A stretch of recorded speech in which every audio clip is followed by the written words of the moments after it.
Toda la opinión, realidad y debate sobre los temas que me interesan. Junto a Fernando Paulsen. La clave me escucha. ¿Cómo están? Bienvenidos a Combinación Clave. Estamos ya listos con nuestro primer entrevistado. Él es Guillermo Pérez, abogado, investigador del Instituto de Estudios de la Sociedad. Guillermo, ¿cómo está? Hola Fernando, buenos días. ¿Todo bien? Muchas gracias por la invitación. Bueno, queríamos conversar un poquitito sobre algunas cosas que están pasando. Ayer quizá, o antes de ayer, se cambió básicamente el eje de la noticia que se venía probablemente despuntando cuando el gobierno el Ejecutivo ingresa el proyecto al Tribunal, ingresa justamente al Tribunal Constitucional el criterio de inconstitucionalidad para el segundo retiro de los 10% de las AFP, y me imagino que eso va a ser buena parte de lo que se esté conversando hoy día, pero hay también una serie de otros puntos que queríamos conversar contigo. Partamos primero por eso. El Ejecutivo tomó una decisión que a todas luces parece, creo yo, una decisión basada en que la alternativa al segundo 10%, que fue un proyecto que ingresó también al Ejecutivo de retiro de fondos incluso de la AFP con una situación distinta, con plazos distintos, aparentemente no funcionó para sus parlamentarios y temiendo que volviera a producirse lo que ya se produjo una vez, ingresa este requerimiento ante el Tribunal Constitucional. ¿Cómo lo ve usted? Sí, la verdad es que uno primero podría decir que el proyecto de segundo retiro presentado por Pamela Giles y por parte de la oposición, uno podría decir que ese proyecto es un proyecto que la verdad es que no convence a nadie, a ningún técnico, por así decirlo. O sea, claramente se hace cargo de un malestar de la ciudadanía, pero todos sabemos que es una política pública que va a terminar muy mal, y esto lo ha dicho gente como David Bravo, ¿no es cierto?, que ha dicho que esto es una anti-seguridad social. Entonces, como que yo creo que hay que partir de ese dato, pero también uno se puede preguntar acá varias cosas. Primero, uno puede ser muy crítico en la conducción política de la moneda, y eso podemos andar más adelante quizás, pero hay que notar que entre la semana pasada y esta hubo un pequeño cambio en la forma de reaccionar a la investida de la oposición. O sea, desde hace mucho el gobierno viene reaccionando, defendiéndose, sin capacidad de tomar el control, paralizado, sin posibilidad de proponer agendas convincentes para la ciudadanía. Y aquí hubo un cambio. O sea, antes de ir al TC por el proyecto de segundo retiro, se presentó otro alternativo que intentaba hacerse cargo de algunos problemas, pero como bien decías tú, parece no convenció a los parlamentarios oficialistas. Entonces yo creo que hoy día el gobierno está en un mejor pie, podríamos decirlo, en esto concretamente, en un mejor pie para poder afrontar lo del TC, porque ya presentó un proyecto anterior. Si no hubiera presentado nada después del proyecto del segundo retiro de Pamela Giles, ahí la cosa habría sido un poco más compleja. Pero hoy día el gobierno reaccionó distinto, dio vuelta a la cosa en vez de reaccionar negativamente, yendo antes inmediatamente, presentó un proyecto antes. Yo creo que eso facilita un poco las cosas, pero también hay que considerar, y yo creo que esto es lo más relevante, que la situación política de hoy día es más compleja, creo yo, que la de octubre del año pasado. Uno puede decir, tal vez ahora no hay violencia, tal vez ahora no está el estallido social presente como lo vimos el año pasado, pero hoy día el presidente tiene mucha menos línea de crédito que en octubre del año pasado. O sea, en octubre la crisis estaba comenzando, el presidente tenía una especie de línea de crédito desde donde moverse o manejar, tenía al oficialismo detrás de él. Hoy día, en cambio, pareciera ser que el presidente está mucho más debilitado que el año pasado, donde ni siquiera el tercio de la línea de flotación que él necesita para poder gobernar de los parlamentarios oficialistas parece, con él. Entonces, la situación cada vez se complejiza más, y yo no sé si hoy día el presidente tiene las espaldas para poder ir al TC sin que pase nada muy grave. Sí, yo te mencionaba el proyecto alternativo que introdujo el gobierno para intentar evitar ir al Tribunal Constitucional y para evitar que saliera el proyecto del segundo retiro del 10% tal cual había sido presentado. lo que es bastante interesante de analizar, porque el único objetivo que el presidente de la República puede haber tenido al introducir ese proyecto es, de alguna manera, inhibir a sus propios partidarios, a sus propios parlamentarios, de votar a favor del segundo proyecto del 10%. Si es que todos ellos hubiesen entendido que en ese proyecto que presentó el presidente estaba una fórmula sensata de poder evitar retirar el 10%, probablemente no hubiesen estado dispuestos a votarlo. Pero cuando yo veo que antes incluso que se discuta a fondo ese proyecto que presenta el gobierno, se presenta un requerimiento al Tribunal de Constitucionalidad, la única explicación que uno puede tener es que ese proyecto que presentó anteriormente no inhibió a los parlamentarios que iban a votar a favor del segundo 10%, y por lo tanto, antes siquiera de que se votara en el Senado, va al Tribunal Constitucional. Y eso sí que es una señal, a mi modo de ver, de una debilidad interna, pero muy fuerte. Sí, totalmente. Lo que pasa es que también hay que considerar que el presidente, de un tiempo a esta parte, y por culpa de su propio manejo político, ¿no es cierto? O sea, de su propia falta de conducción, el presidente se ha quedado prácticamente en una intrascendencia que es bien problemática. O sea, hoy día lo que diga o haga el presidente no parece tener mayor relevancia, salvo que sirva de alimento para la oposición, ¿no es cierto?, para poder seguir un poco denostando la figura de Sebastián Piñera. Entonces, acá hay un problema muy grave que tiene que ver con una debilidad que el presidente no es consciente incluso que tiene. O sea, el hecho de que los parlamentarios oficialistas se descuelguen, el hecho de que la oposición, a varios sectores de la oposición, sigan presos de pasión antidemocrática, y la semana pasada, por ejemplo, la diputada Cariola haya vuelto a poner sobre la mesa el hecho de que el presidente tiene que renunciar, son cosas que van debilitando la institución presidencial, porque acá no estamos hablando solamente de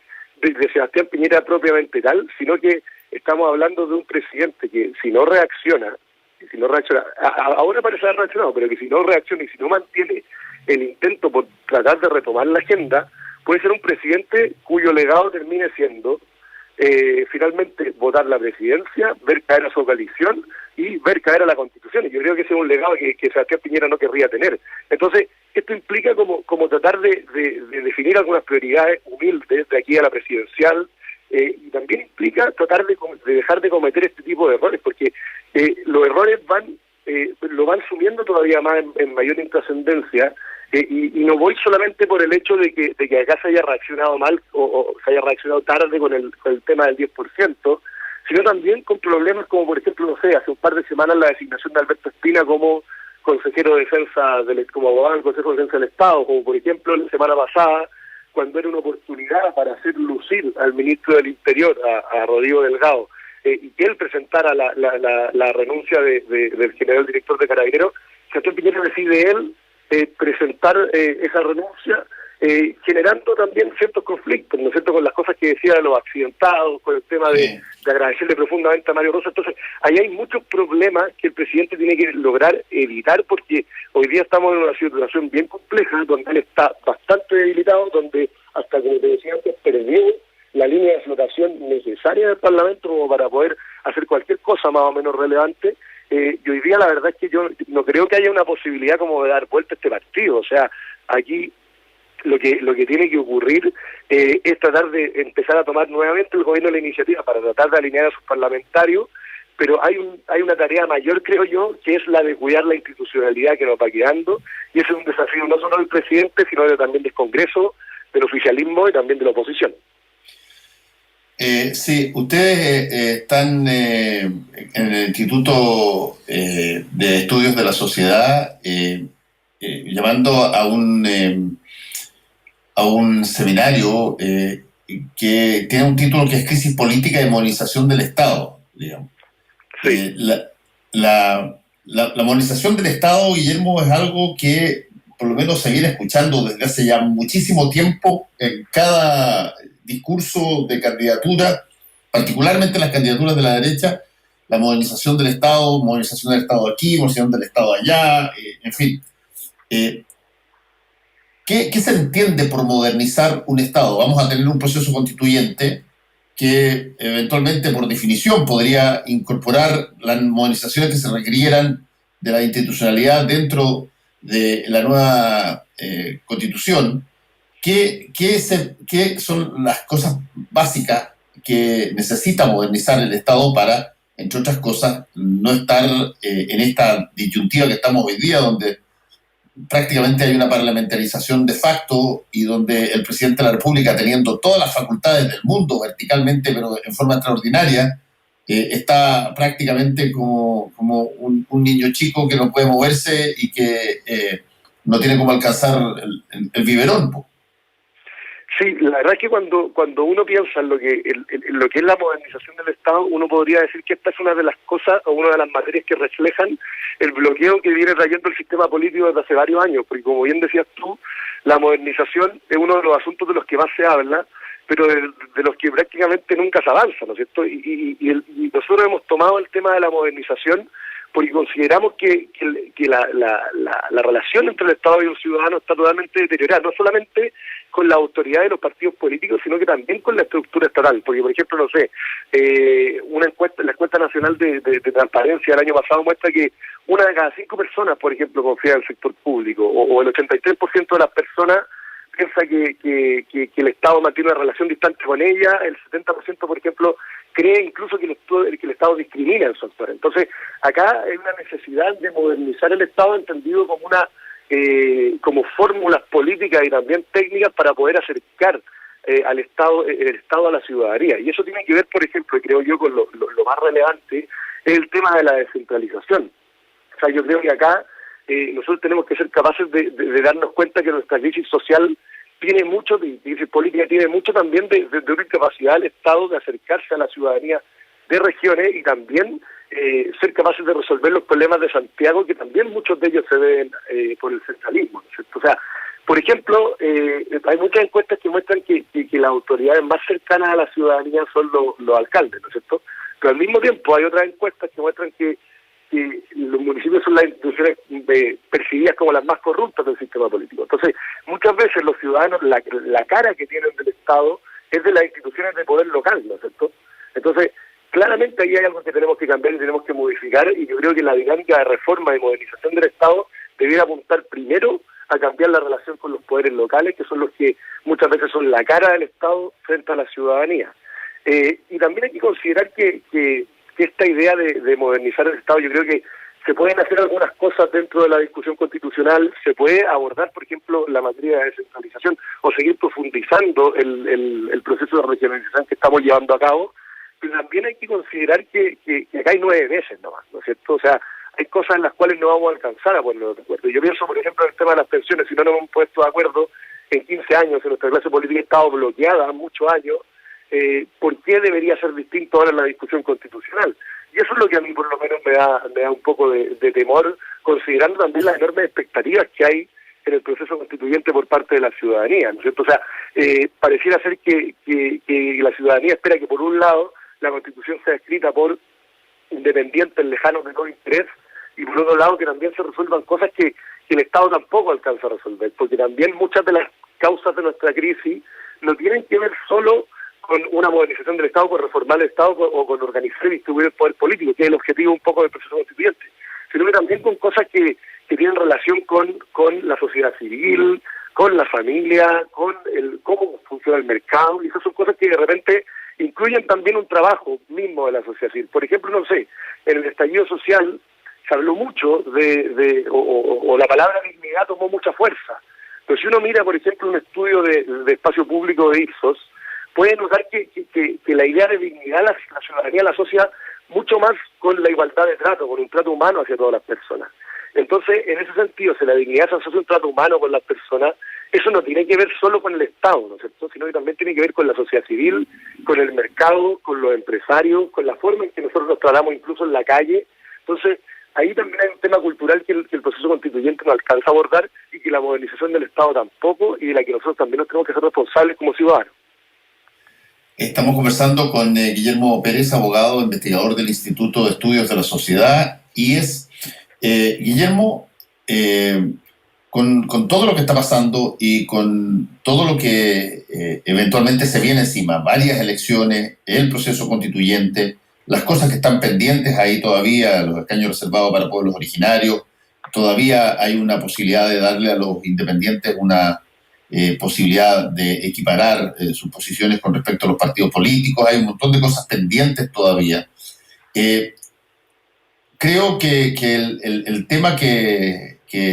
puso o que de alguna manera se pone a la palestra con el ingreso del proyecto del retiro del segundo 10% al Tribunal Constitucional necesariamente va a involucrar a la figura del presidente de la República. Si es que no al cargo, sino que a Sebastián Piñera Echeñique. Sí. ¿Cuál es llamémoslo así, la viabilidad de que de pronto dejemos de estar hablando de problemas como, por ejemplo, la modernización del Estado, un montón de cosas que hay que hacer, y se concentre todo en básicamente el mandato que le queda al presidente Piñera? Sí, la verdad es que eso hasta hace un tiempo era bien difícil que ocurriera, considerando que el oficialismo seguía un poco alineado detrás del presidente, ¿no es cierto? Pero hoy día yo creo que estamos en una situación en la cual puede pasar cualquier cosa, considerando que parlamentarios, incluso de los que votaron por el rechazo y que hablaban de las convicciones que había que tener para poder mantener la Constitución del 80, votaron a favor del retiro del 10%. Entonces, estamos en un escenario de mucha incertidumbre, en un escenario muy flexible donde puede terminar ocurriendo cualquier cosa. Yo creo que acá tiene que ver también con la dificultad que tuvo Sebastián Piñera desde un comienzo de poder incluir, por así decirlo, a su coalición. O sea, pensemos, por ejemplo, en lo que ocurrió entre la primera y la segunda vuelta. Yo digo que los problemas de Sebastián Piñera actuales responden a problemas que son anteriores a octubre. O sea, desde el momento en que Sebastián Piñera gana la primera vuelta, o sea, gana la segunda vuelta holgadamente, pareciera ser que se descuida la coalición entre el piñerismo y hoy día pareciera ser que Sebastián Piñera está pagando la cuenta un poco de esos problemas que tuvo al inicio, ¿no es cierto? Del hecho de que el triunfo contundente de la segunda vuelta lo hizo perder un poco el rumbo. Y pensemos, por ejemplo, en el primer gabinete, ¿no es cierto? Un gabinete primero de sello marcadamente liberal, que venía a reafirmar un poco que el diagnóstico de la presidenta Bachelet era errado, como si el malestar hubiera sido un invento, ¿no es cierto? Y ese 54% también lo alejó de la coalición y hizo que al final no gobernara con los partidos, sino que gobernara con Avanza Chile. No era un gobierno de Chile Vamos, sino un gobierno piñerista. Era un gobierno que no implicaba otras miradas, sino que solamente la de Piñera, la de su círculo de hierro. Entonces eso finalmente termina pasando la cuenta hoy día, y yo no sé hasta qué punto esto va a poder aguantar, por así decirlo. Pero también uno debería decir que hoy día la oposición, el oficialismo, deberían estar a la altura, porque, no sé, uno cuando, por ejemplo, lee las memorias de Alexis de Tocqueville sobre la Revolución Francesa del 48, ahí Tocqueville, cuando cae el gobierno, se pregunta y encara un poco a los que muestran alegría porque cayó el gobierno. Dice: ustedes celebran que cayó el gobierno, pero no se dan cuenta que es el poder mismo el que está por los suelos.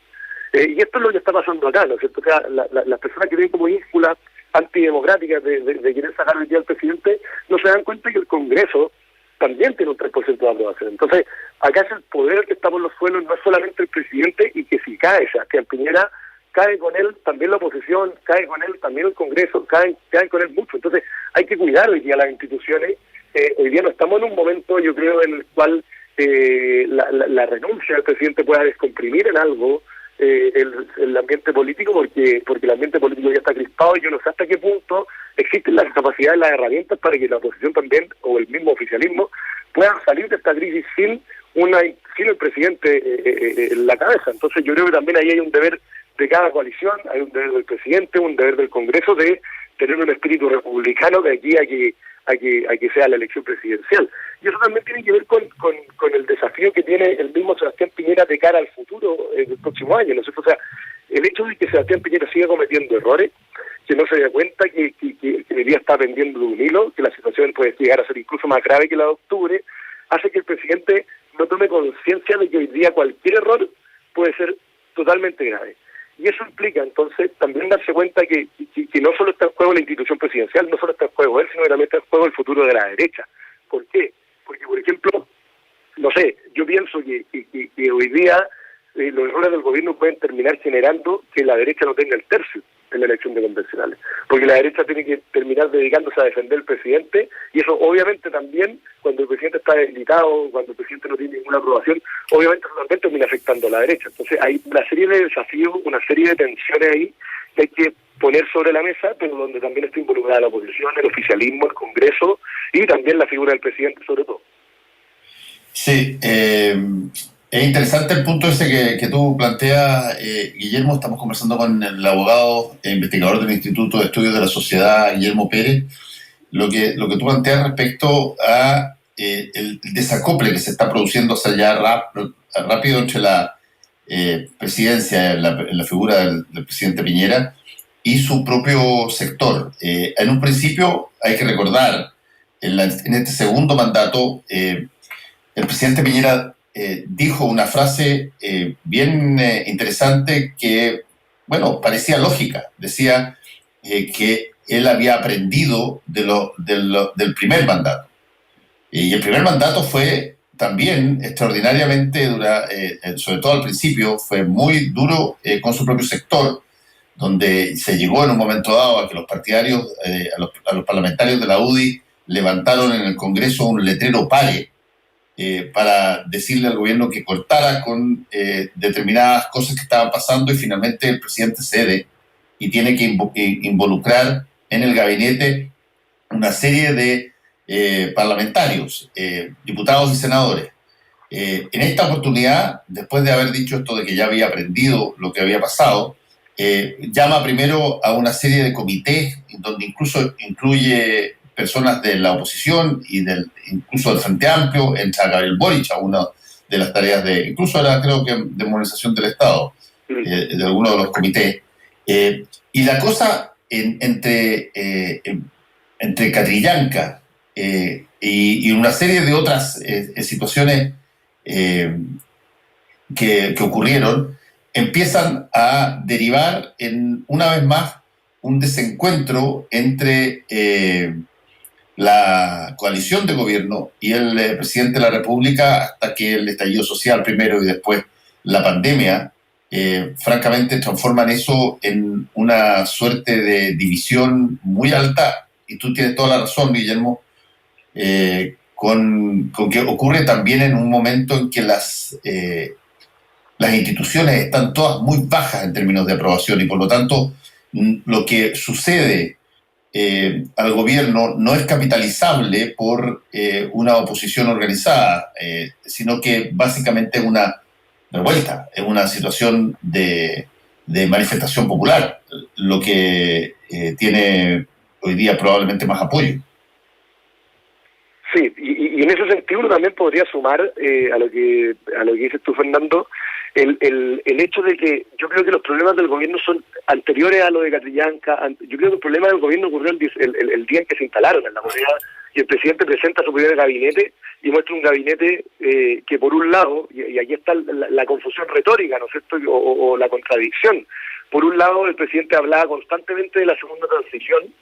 que eso hoy día, después de octubre, se vuelve un poco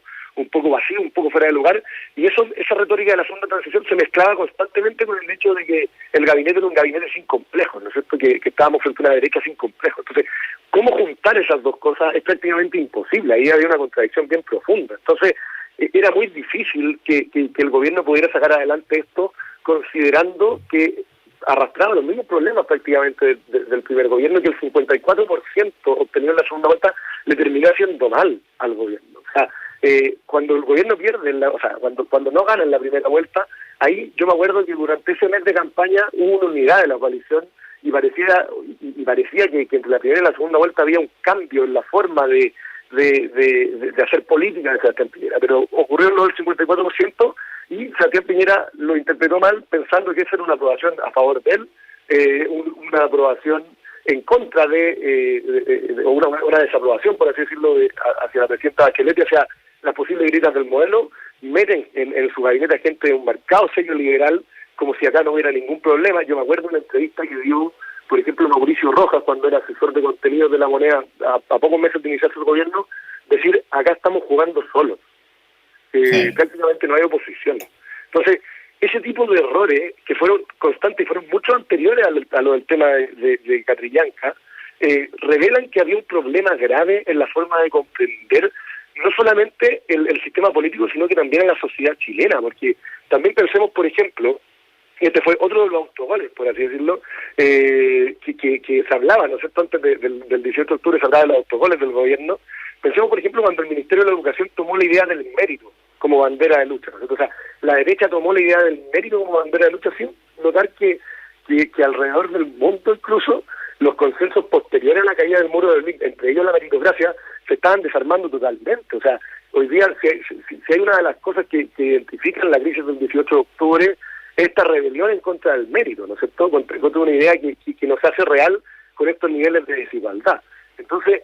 hay un problema, una dificultad profunda de conocer qué Chile se está gobernando, por un lado, y segundo, una dificultad también de saber cuáles son las necesidades políticas del país, de hacer una articulación política que vaya más allá de un gobierno sumamente personalista y rodeado de los asesores que son más o menos el círculo de hierro, sin incluir otras diversidades a la derecha, sin darse cuenta que ese 54% había que leerlo desde humildad, pero también desde un planteamiento de una derecha más reformista. O sea, acá no hubo prácticamente todos estos planes de la clase media protegida y todas estas cosas no eran reales prioridades, ¿no es cierto? O sea, faltaba una derecha reformista que planteara reformas estructurales, que planteara cosas diferentes. Por ejemplo, no sé, llamó mucho la atención que muchas personas en la derecha, durante el estallido social y cuando se planteó el tema de la Constitución, hayan querido rehabilitar el proyecto constitucional de la presidenta Bachelet, considerando todas las críticas que tuvo ese proyecto por esas mismas personas 2 años antes. Entonces, hay una falta de lectura de Chile, hay una falta de lectura del sistema político que es preocupante, que yo creo puede terminar con la derecha en total descampado de aquí al futuro. Sí, una vez más voy a hacer énfasis en el seminario que tienen ustedes el miércoles, porque además creo que puede ser no sé si es la primera vez en que vamos o se va a poder escuchar desplegarse al ex ministro del Interior Gonzalo Blumel, que es uno de los expositores, lo mismo que Gloria de la Fuente, la presidenta del Consejo para la Transparencia. Y creo que desde ese punto de vista es interesante saber cómo se puede participar de esto, o si es que hay posibilidad de participar ahí. Sí, se pueden inscribir en www.ischile.cl, ahí están los datos para inscribirse en el Zoom, pero también lo vamos a transmitir desde nuestro canal de YouTube a las 1:45 el día miércoles, en el canal de YouTube Chile. Entonces ahí van a poder ver al ex ministro del Interior Gonzalo Blumel, a Gloria de la Fuente como el presidente del Consejo de la Transparencia, y a mí conversando sobre la crisis política y la importancia de la modernización del Estado.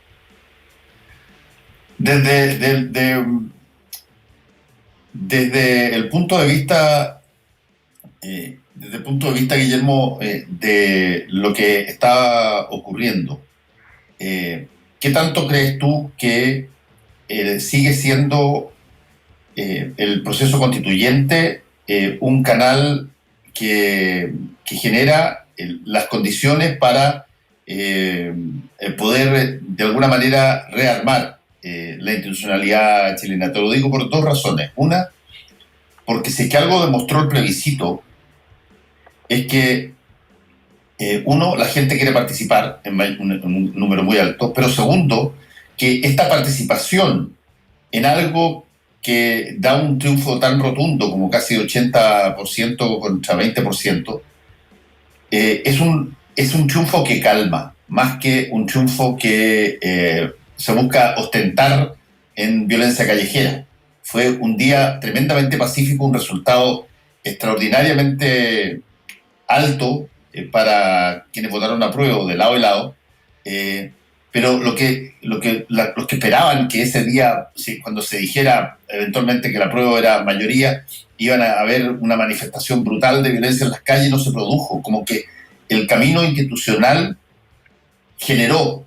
una calma por justamente estar extendido un puente ahí donde había un abismo. Sí, Totalmente de acuerdo, o sea, yo te lo digo porque yo me acuerdo de la noche del 25 y yo por lo menos en el plebiscito anulé, no voté ni por el apruebo ni por el rechazo, y la verdad es que era más o menos escéptico del proceso, pero la noche del 25 me generó mucha esperanza, ¿cierto? Porque uno veía que había un llamado a la ciudadanía, una ciudadanía que a pesar de la pandemia estaba participando mucho, que el triunfo de la prueba había sido pero